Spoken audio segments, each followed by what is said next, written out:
שלום, מדבר נתנאל מסלוג'יק. היום נלמד כיצד להכין חתימה למיילים שלכם.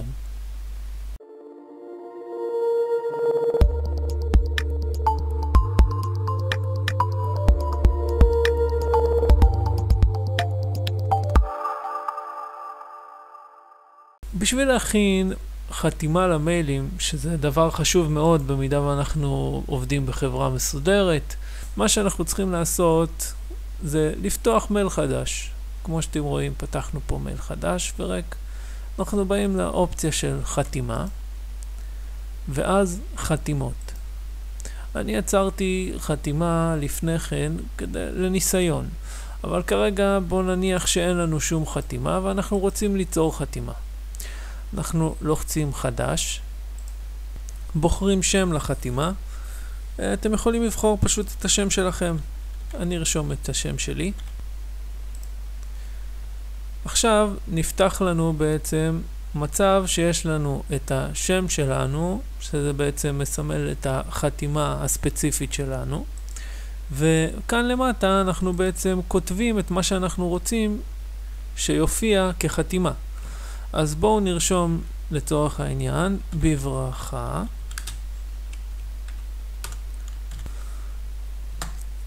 עכשיו, זאת בעצם החתימה שלי. אם אני רוצה לצרף תמונה שנמצאת אצלי במחשב ושתהיה נוספת לחתימה, מה שאני צריך לעשות זה ללחוץ כאן. אתם רואים יש ציור כזה של תמונה ומסך מחשב. לוחצים על זה וזה פותח לנו בעצם את הסייר, את חלונית הסיור במחשב שעוברת על כל התיקיות. אני פשוט כבר הכנתי מראש את המקום עם התמונה של הלוגו של החברה שלנו, אז אני פשוט אלך לתיקייה ששמרתי את הלוגו, אני בוחר אותו. אתם רואים בקובץ PNG, אבל זה יכול להיות כל קובץ תמונה אחר. אתם רואים כאן, יש כאן רשימה ארוכה מאוד של סיומות של קבצי תמונה שאפשר להשתמש בהם. אני לוחץ על אוסף ואנחנו רואים שהתמונה נוספה. עכשיו אם לא מתאים לי שהתמונה ככה צמודה, או שאני רוצה להוסיף מילים מעליה, מתחתיה, פשוט לוחץ Enter, משחק ככה עם התזוזות. אתם רואים, עכשיו אני פשוט יכול לרשום מתחת לתמונה, לצורך העניין טלפון.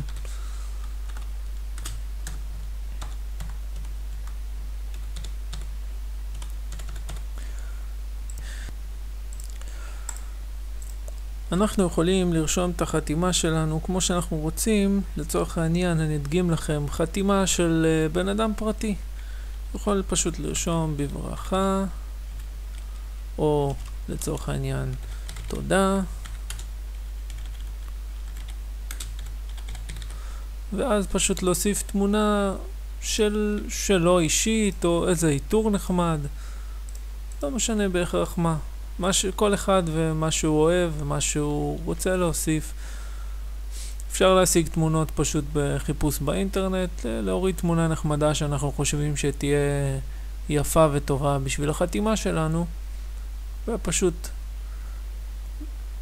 ברגע שאנחנו לוחצים שמור, בעצם שמרנו את השינויים ואת ההגדרה של החתימה שלנו. עכשיו, יש כמה אפשרויות. קודם כל, במידה ויש לנו באוטלוק מספר חשבונות, אנחנו יכולים לבחור לאיזה חשבון תהיה מוגדרת החתימה. ועכשיו גם באיזה מצב אנחנו רוצים שהחתימה תופיע.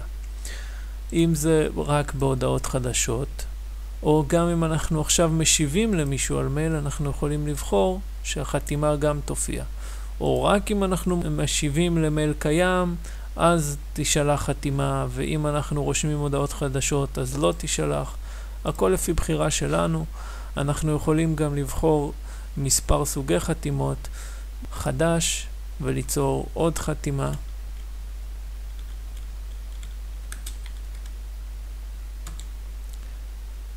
ואז לצורך העניין נרשום כאן ונוסיף את התמונה לצורך העניין של סלוג'יק. ואז זאת בעצם תהיה חתימה של העבודה. בואו נלחץ על שמור, אישור, וכעת אני אציג לכם מה קורה ברגע שאנחנו נפתח מייל חדש. ברגע שנפתח מייל חדש, מופיעה לנו החתימה הזאת, שבעצם יצרתי במידה ואני רוצה לשלוח מייל פרטי, או כל דבר שלא קשור לעבודה. אבל מה קורה אם אני רוצה לשלוח עכשיו מייל שכן קשור לעבודה? אני פשוט לוחץ על חתימה, ואני יכול לבחור את החתימה שבחרתי והצבתי במיוחד בשביל העבודה. ופשוט לעבור בין חתימות.